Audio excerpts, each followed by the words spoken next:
They were just a few feet behind him. They fired more than 40 bullets, but failed to kill or capture him. And tonight, the North Korean soldiers who couldn't keep their comrade from pulling off a dramatic escape last week are facing the fallout. A South Korean lawmaker tells CNN nearly all the North Korean soldiers present along the border that day have been replaced. Human rights observers say being replaced could be the least of their worries. What's their most likely fate? They will be investigated by the Military Security Command, possibly by the State Security Department as well, which is the North Korean Gestapo. It is very likely that torture will be involved in the pre-trial investigation, if there is going to be a trial.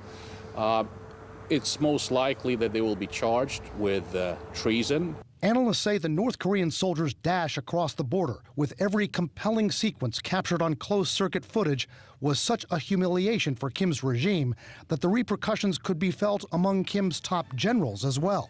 I think the fallout will go higher up to a commanding person who were not able to stop from this happening, because this is very high-profile defection. It's very embarrassing for the Kim regime. I mean, even just all those tapeworms coming out of the soldier's body, all of this is very, very embarrassing to the regime. Experts say the commanders of these units could be sent to labor camps, could be demoted or sent for re-education. Another measure the regime is taking to prevent this from happening again, North Korean workers were seen digging a trench at the spot where the soldier made a run for it. Meantime, the South Korean soldiers who risked gunfire to crawl to the North Korean and drag him to safety have been given medals for their bravery. The 24-year-old at the center of all this is now off life support, his doctors say, is out of the ICU, but is still suffering psychological trauma.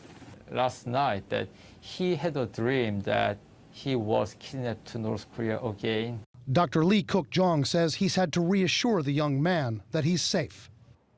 But PTSD is very likely not this defector's only concern.